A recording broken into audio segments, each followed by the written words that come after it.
Hello everyone, welcome back to another video. My name is Matthew and today we're doing another figure comparison. Today we're doing a figure comparison for the Mezco Toys King Ghidorah 5.XL versions. Basically, I'm comparing the original 1964 versus the SDCC exclusive Ghidorah, which as of this recording, these are the only two Ghidorahs that Mezco has released, and I don't know if they plan to release like an 8-inch scale version or something of this guy to coincide with their 54, but hey. I have compared these two before, but I'm going to be doing a much more in-depth comparison as to pretty much compare what these guys have to offer and just kind of return to the world of Mezco because it has been a little while. And I want to get some more Mezco content out there as well because I do not have the Mothra set and I do not have the Versus Mechagodzilla set. I do plan on picking those sets up eventually though. It's just that time and money is just kind of a thing right now. So as of right now, these are what we're going to be taking a look at. So again, we're going to be going over the same sort of 7 categories: skeleton paint, articulation, size, accessories, price, availability, and packaging. And we're pretty much going to go through all the works. So let's go ahead and talk about it. When we take a look at the heads of both figures, we can obviously see that they are the exact same mold. It's the exact same head poses. This head is a bit more curved down. This one is a bit more looking downward. And this one's kind of leaning forward, but also looking up. Same thing on this Ghidorah, except I guess it would be technically flipped. Not really, because I'm looking at it on the opposite side. So, yeah, that's also something we're also going to talk about, the detachable wings, which are not meant to be detachable, but they come disattached out of the box. So yeah, you can definitely obviously see that the differences are outright obvious. One is entirely casted in a translucent yellow plastic that kind of looks like lemonade, and the other one is made of, well, solid plastic with a gold finish with various different types of paint jobs. This one has obviously the red eyes, the pink gums, the kind of like line brownish mane going on with all the heads, and obviously has some colored in teeth. Well, this one is entirely uh, yellow. It's got no paint variety, which, hey, who's going to necessarily argue with that? Hey, at least there's no paint scuffs or QC issues. But I'll honestly say that, despite that, the mold probably actually looks better on this one. I know that sounds weird to say, but when you're painting something, it kind of gets caked on. Versus here, where you can actually see all the finer details, realizing that's not pushed in all the way.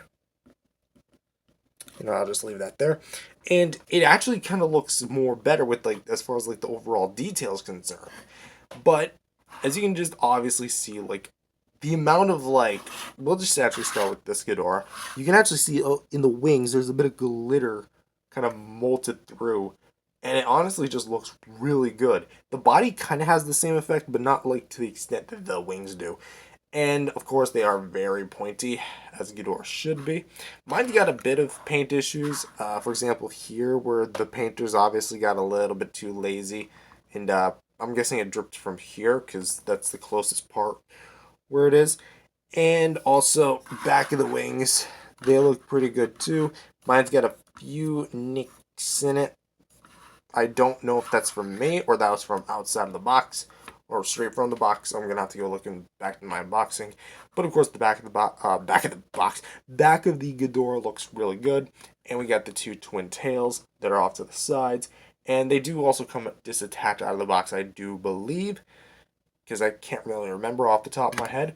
But to pretty much summarize the sculpt and paint for the original Ghidorah, it's pretty much pretty solid. I do like its detail.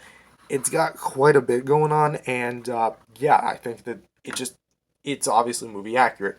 This one, I've already heckled it in my original review, but basically, I'm not a fan at the fact that this thing is marketed as a 91 release and it uses the 64 design, because they explicitly mention the 91 design on the Mezco website. It's since been sold out. I mean, I'm not surprised. Why? Because it's an SDCC exclusive set, limited run, but I managed to snag it up, and yeah, as you can see, like, the details just pop to me a bit better on this one, and they just look so much better in my opinion. Like you can obviously see, like obviously you can see where it like connects, like right there. You can obviously see the peg. There you can obviously see the peg, and there you can kind of see the peg. It's a bit more blurry. This one, yeah. I mean, obviously you can see it there. Plus on the next two, basically wherever there's like a swivel or you have to attach it, it's obviously a peg. But for what this is, it's not that bad. Like, of course, I've seen like worse on like translucent figures. But what's really cool about it is that since the wings are don't have that much details, having like the folding in wrinklage like the suit actually had, you can kind of like see your hand straight through. In fact, see if you can see Ghidorah through it. Kind of can, but it's so fun. Honestly, I think this is what it's really meant to be. It's just meant to be a fun little side release that was meant to be coincide with the original. But as you can tell, just by the sheer amount of like differences, the real difference is just the way that they're molded. One's painted, the other one isn't. One's translucent, the other one isn't. So really, they're just striving to do like two different things on the I guess on the shelf together.